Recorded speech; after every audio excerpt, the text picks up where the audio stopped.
My name is Richard Elzy in Fuego Prosperity. I am here with a very special guest, Bianca Paz. Hi. And Bianca has a very powerful story. She has a testimony.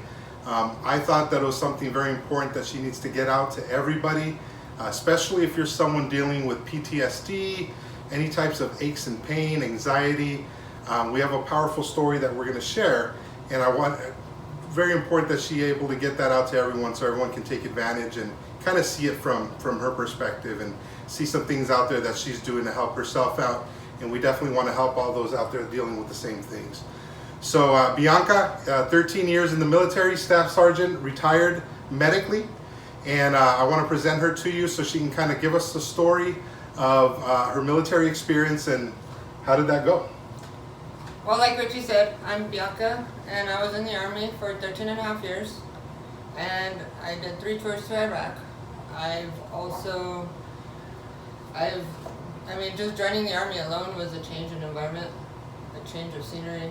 Coming from a small city in Douglas, Arizona, I can imagine that. What was that culture shock like for you? It was very different. It was a whole different environment. People were different. The words were different. It was a change. It really was. Definitely something you had to get used to, right? Very much so. Talk to us a little bit about that military experience. 13 and a half years, that's a long time to be in the military.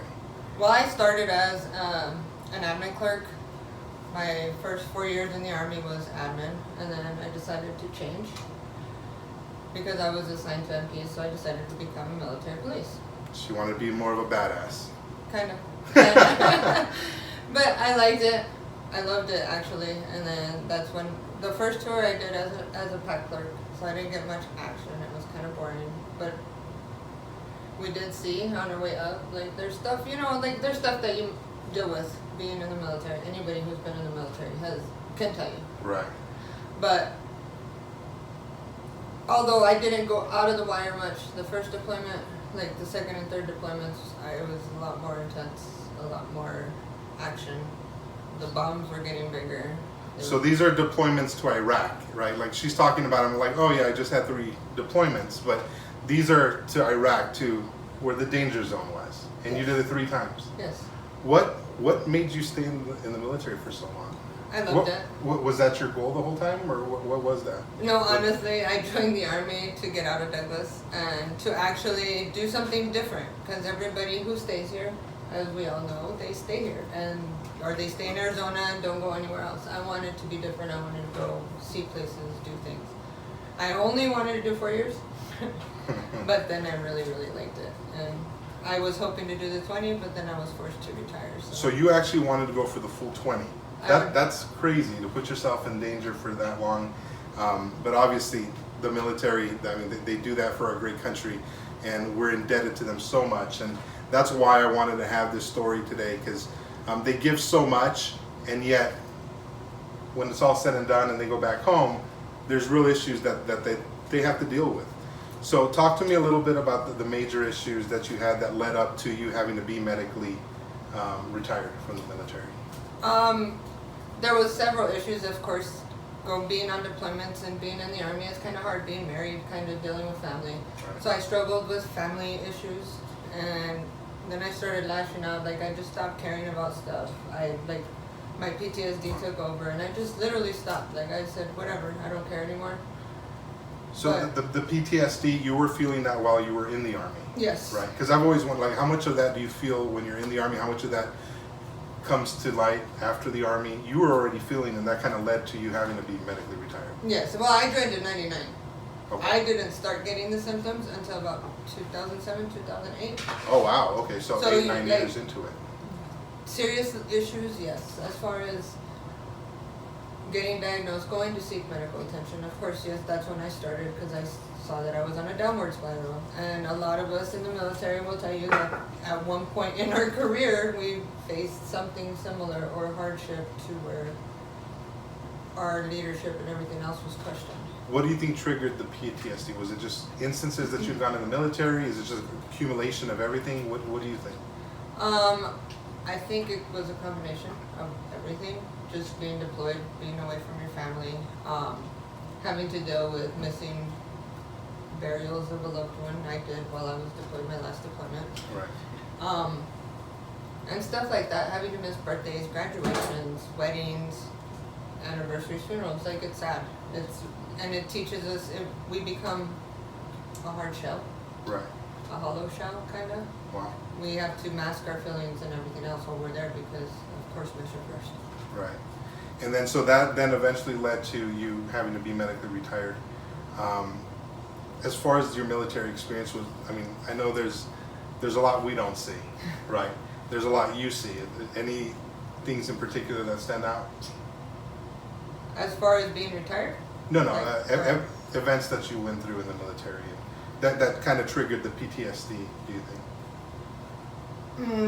I mean, of course, things that I seen, losing friends. Right. I mean, in a deployment I was supposed to go on, and because I was on a downward spiral, I didn't go on, and someone else had to step up, and he ended up passing away. Oh, yeah. And it was my squad.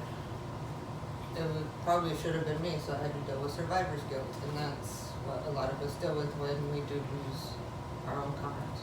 And that's one thing that I've heard a lot from vets that I've spoken to is the guilt, right, of making it through. And because you become family, you're a bond, you're a unit. So when you lose one, it's like losing a family member. I would assume, I've never been in it, but I would assume that based on what I'm hearing. So, okay, let's talk a little bit about life after the military. So you're medically retired. What symptoms of the PTSD, what have you been dealing with since then? And I appreciate you opening up. There's so many people out there that need to hear this because they're in your shoes, and they need an outlet. And that's why we're here, to be able to give that outlet to those who need it, and we're here for you. So what has that been like? I'm sorry if I get emotional, but I think this is where it hits hard. But okay, being in the military, you had a purpose. You had to get up every morning, you had to be at work. You had soldiers to take care of if you were a leader. You had yourself to take care of if you were a soldier. Like, I was a leader. I had 12 soldiers under me. I had to take care of them physically, financially, any type of way. They were my 12 babies. And any leader will tell you those were my kids, because that's the way it is.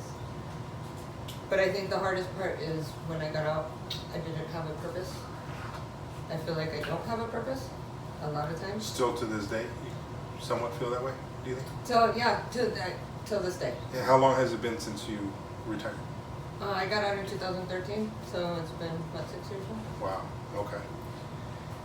And based on your experience with others that have retired, is there a commonality to the things you guys go through? Oh yes, very much so. And I'm dealing with it with one of my best friends too that was in the military, and he was in longer than me. He retired the full 20. But I get phone calls from him still to this day, text messages, where he's asking me, like, what's my purpose? Why am I here? Like, why am I still here? What am I doing? And I think a lot of us do face that. And we face the depression, the not being able to make friends. Right. We don't fit in. And this is all stuff that I face, that I feel like I face. Right. And, I mean, some have other issues. Like, I know I don't like going to crowded places, can't have my back to doors. Like, I'm always on alert, I'm always paying attention to what's around, who's around.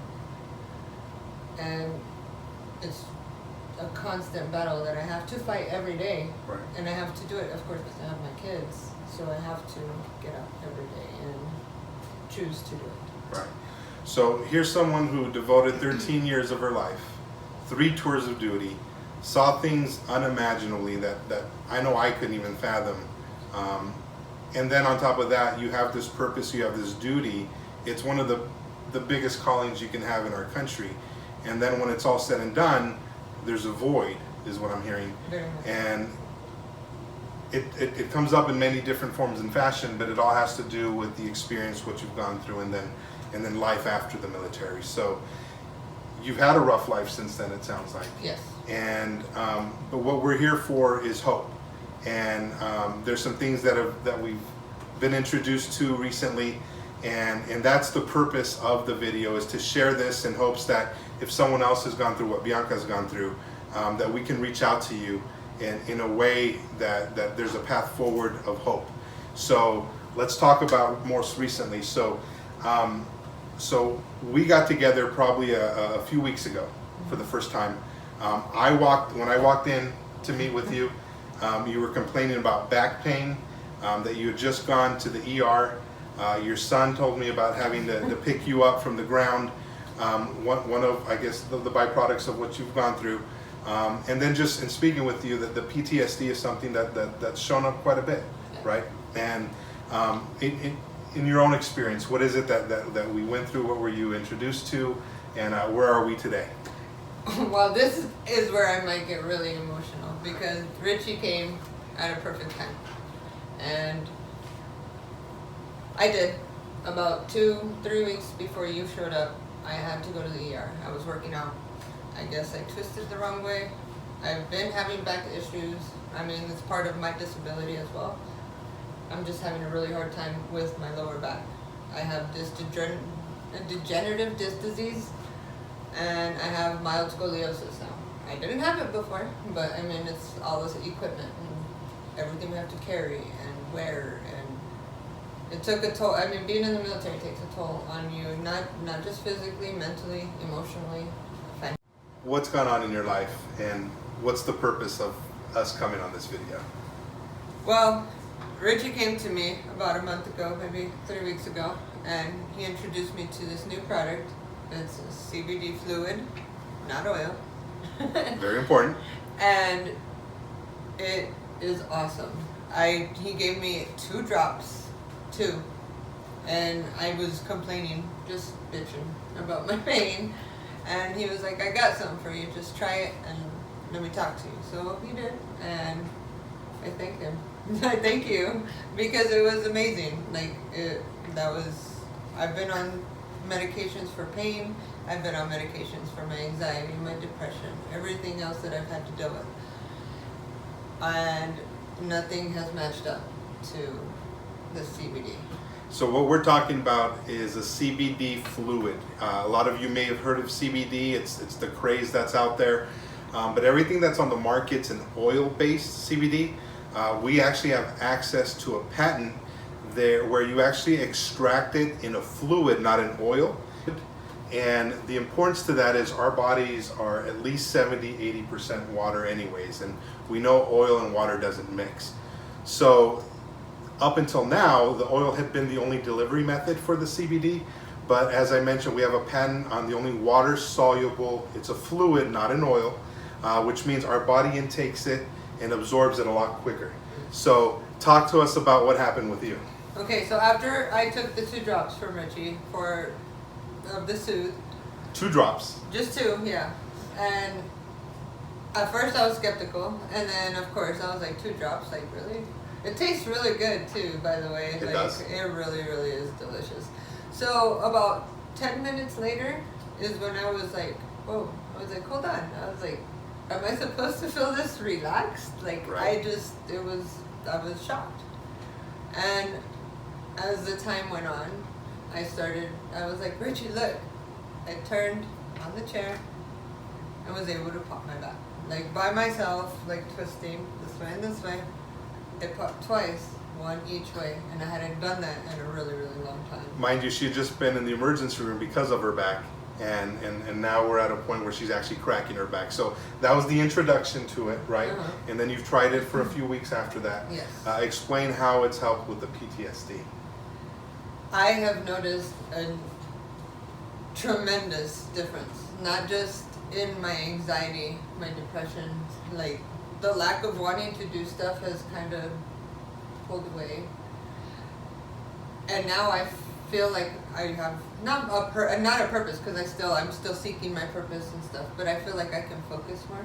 Right. I'm not worrying about like my body hurting, and as we all know, depression makes us hurt physically as well. And I think that's actually helped with my physical pain, because it's not where it was before. My anxiety, once I take those drops, my anxiety just completely like relaxes me. I like a really shaky hand, naturally. Right. But with the Soothe, I don't even really have any type of tremor or nothing. Right. Yeah, so it helps a lot. So you talk about finding your purpose, and just to wrap this up is I think we are in the middle of finding that purpose. Yes. And that's why we're coming to you with this video. Bianca knows through her contacts, through all the retired military out there, and those who are still in it, in the thick of everything, they deal with this stuff every day. And now we have something to give them hope with, and it's our obligation to make sure we get this out to the public. So thank you for taking a few moments. Bianca, thank you for sharing your heart. And if you guys have any questions, please reach out to us. We'd be more than happy to go over that with you. And I do have one more thing to Yeah. add to that, because you are talking about helping veterans. A lot of people know there's a 22 out there. They call it the 22 Right. soldiers or veterans attempt suicide or are successful a day. And I'm hoping that with this CBD we can help lower that number, because I think it can work wonders on people. Absolutely. And it will help. And again, thank you for being brave to talk about that. Thank you. And that's what it's going to take, is all of us getting together and spreading the message. So thank you. We love you guys. See ya. Bye.